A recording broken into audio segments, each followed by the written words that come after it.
In this video, we are going to graph the parent graph of the cotangent function. I will discuss how to use the graph to come up with the standard equation, and I will also discuss how to use the standard equation to come up with the graph. We begin with what we already know. Recall the unit circle. We also know that we have terminal points in the form x, y, and cotangent takes on the value x over y. I will be using quadrantal angles and 45-degree angles to graph the cotangent function. Thus, starting counterclockwise, let us plot some points. So, cotangent of 0 is our x value over our y value, which is 1 over 0, which is undefined. So, cotangent of 0 is undefined.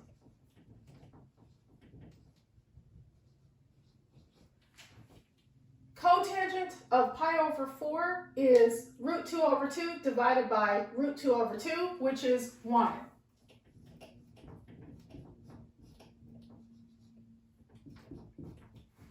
Cotangent of pi over 2 is 0 over 1, which is 0.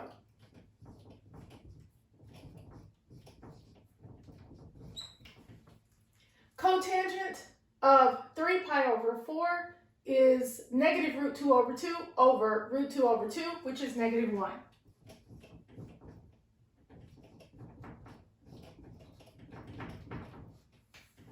Cotangent of pi is negative 1 over 0, which is undefined.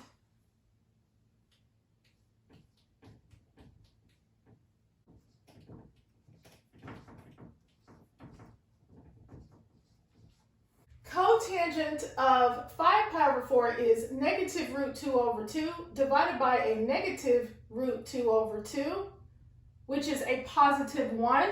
So,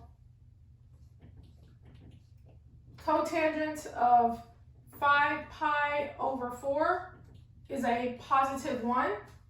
Cotangent of 3 pi over 2 is 0 over negative 1, which is 0. So, cotangent of 3 pi over 2 is 0.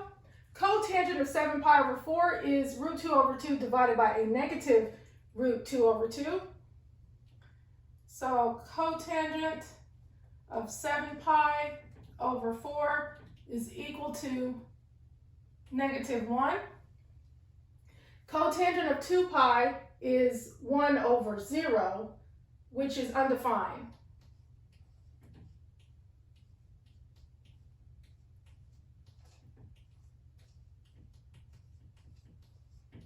Now let us graph these points. So I'm going to say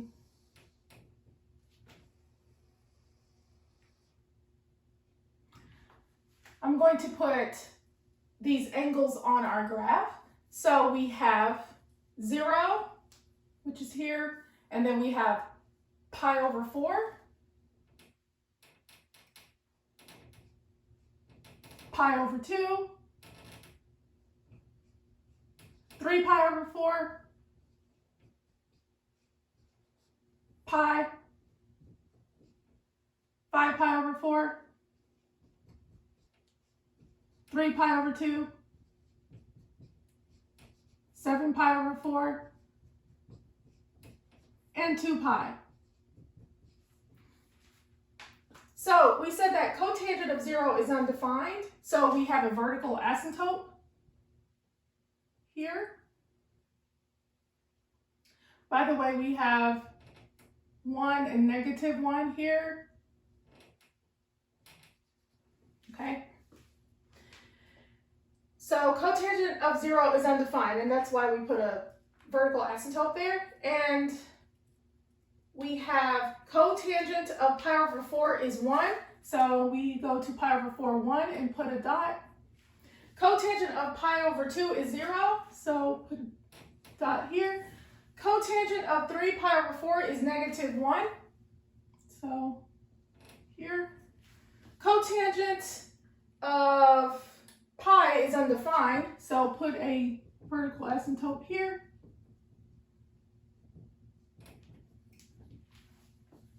Cotangent of 5 pi over 4 is 1. Cotangent of 3 pi over 2 is 0. Cotangent of 7 pi over 4 is negative 1. And cotangent of 2 pi is undefined. And what we're going to do is the graph is going to swing like this.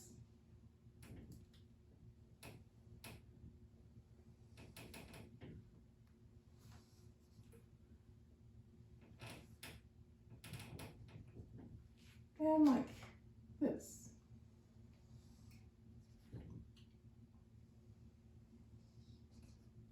Now, once you understand the shape of the graph, we only need to use the quadrantal angles, which are the angles with terminal points along the x and y axis. So I'm going to redraw this graph only using quadrantal angles. So if I redraw this graph, and I only use pi over 2, pi, 3 pi over 2, and 2 pi.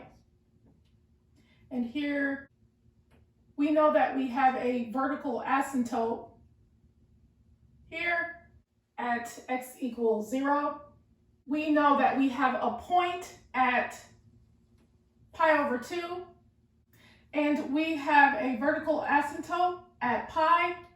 We have another point at 3 pi over 2, 0, and we have a vertical asymptote here at 2 pi. And we know the shape of the graph, so all we need to do is just swing it out like this.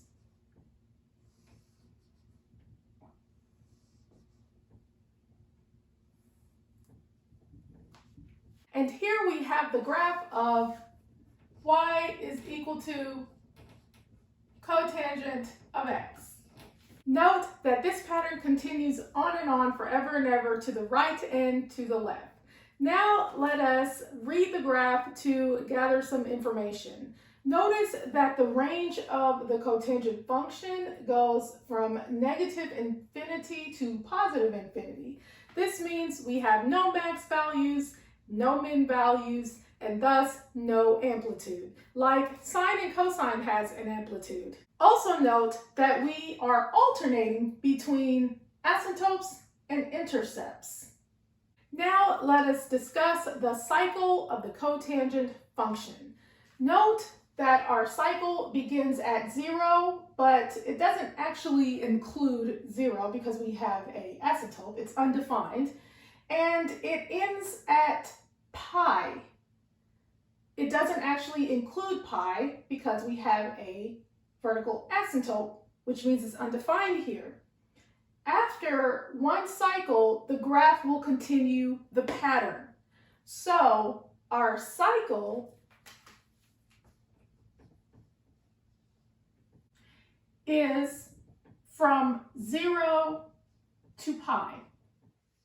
And we use parentheses indicating that we're not actually including 0 and we're not actually including pi. The period is the length of one cycle. So from 0 to pi, we have a length of pi. So the period is equal to pi. In our picture here, we graphed the cotangent function over 2 periods. Next, we discuss the phase shift, also known as our horizontal shift. The phase shift tells us whether the graph will shift to the right or to the left. Looking at the parent graph, our phase shift begins at the first asymptote. Now, do not confuse this graph with the tangent function.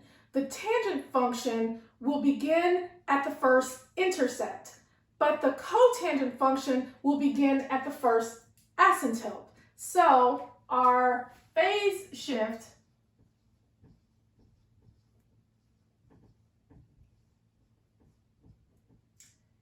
is 0 because our first asymptote begins at 0. Next, we discuss the vertical shift. The vertical shift tells us whether the graph will shift up or down. If you look here where we have our intercepts, this is where our vertical shift begins. So our vertical shift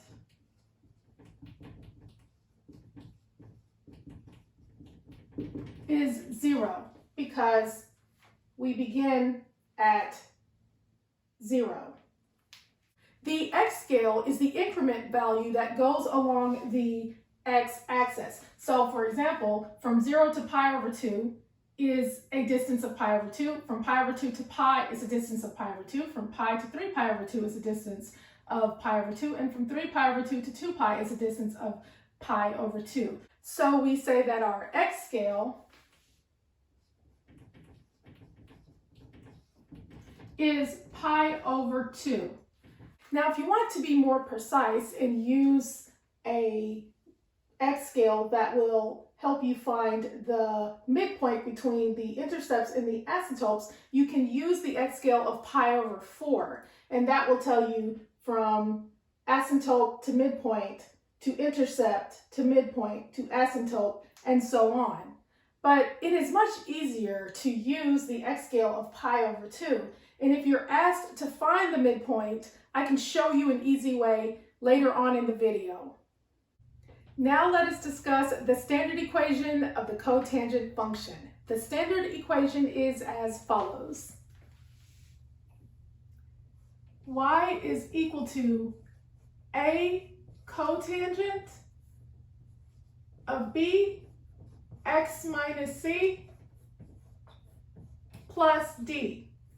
If I were to line my original equation of the cotangent function with the standard equation, it would look like this.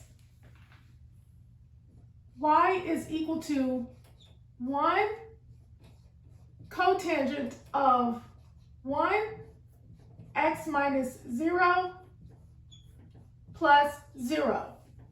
So we see that the absolute value of A is equal to 1. The absolute value of B is equal to 1, C is equal to 0, and D is equal to 0. The absolute value of A is known as our vertical stretch and compress. So the absolute value of A is our vertical stretch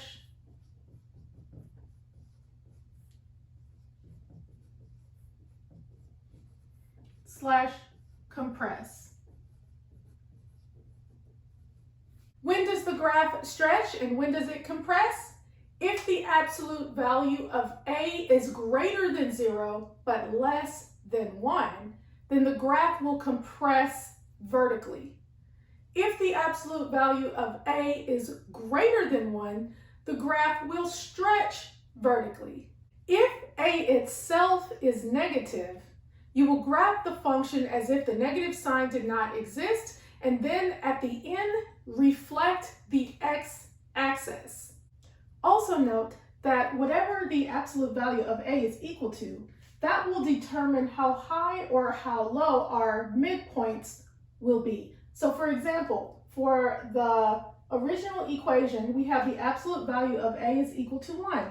So our midpoints are as high as 1 and as low as negative 1. Now let us look at our B. Our B is known as our horizontal stretch and compress.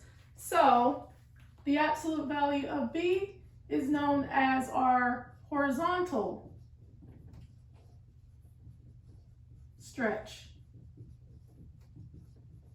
slash compress. When does the graph stretch and when does it compress horizontally? If the absolute value of B is greater than 0 but less than 1, the graph will stretch horizontally. If the absolute value of B is greater than 1, the graph will compress horizontally. Notice that it is the complete opposite of A. If B itself is negative, you will graph the function as if it did not exist, And then at the end, you will reflect the y-axis. Or even easier, you can use the fact that cotangent is an odd function. This means that you can simply remove the negative sign from within the function and pull it out. And then you can just reflect the x-axis. B is also related to the period by the following formula. Period is equal to pi over the absolute value of b. And since our b is equal to 1, the absolute value of b is equal to 1, we say that we have pi over the absolute value of 1, which is pi over 1, which is pi. Note that the period is equal to pi when reading it from an equation, and that the period is also equal to pi when reading it from the graph. C is related to the phase shift, also known as our horizontal shift. So we say that C is our phase shift.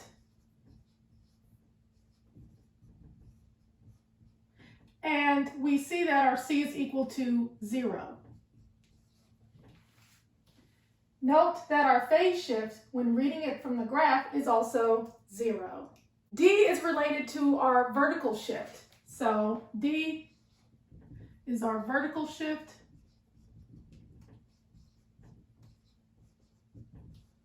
And we see that our D is 0. So D is equal to 0 here. Our cycle will begin at C and it will end at C plus the period. So our cycle will begin at C and it will end at C plus the period. And our C is 0, so it begins at 0 and it ends at 0 plus the period, which is pi. So 0 plus pi is just pi. And we see that is true when reading it from the graph. To find the x scale, you simply take the period and divide it by 2. So our x scale is going to be the period divided by 2, which is pi over 2. Sure enough, we see that our x scale is pi over 2. It is important to note that we always begin our graph at C, and our C will be the first asymptote. So we begin our graph at C,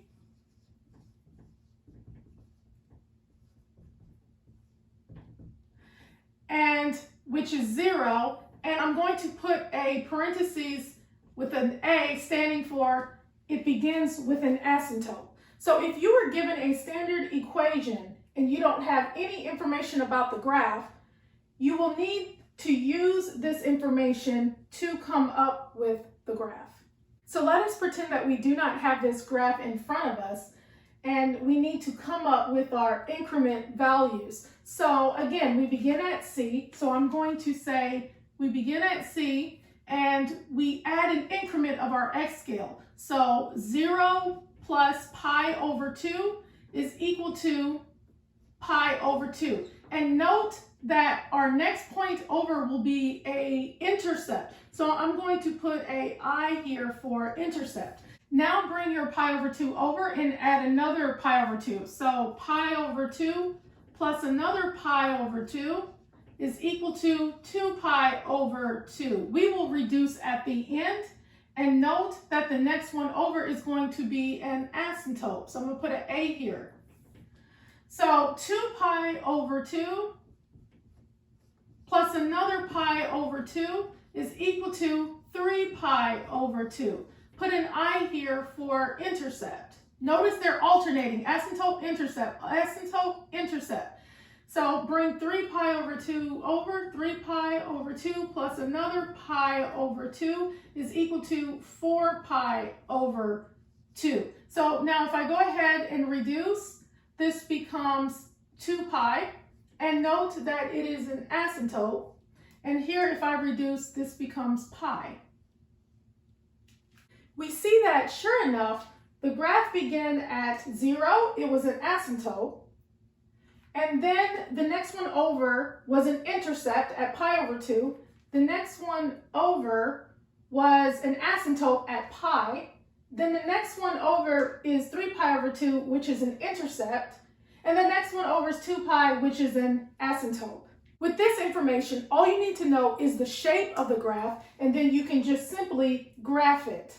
Now, what if you wanted to find the midpoint between the intercepts and the asymptotes? Well, again, you would simply divide the period by 4 instead of 2. And then note that it will simply go from asymptote to midpoint to intercept to midpoint to asymptote and so on. However, you can use a different method. All you have to do is find the midpoint between the two values here. So you have 0 plus pi over 2, and if you divide that by 2, it's pi over 4, and that's what you get here, pi over 4. Then take the intercept and the asymptote to the right of it, divide it by 2. So pi over 2 plus pi divided by 2 becomes 3 pi over 4.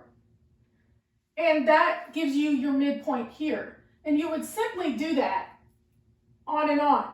Now, if you want to determine how high and how low that it goes, then you simply look at your absolute value of A. So you know that at pi over 4, you're going to go up 1.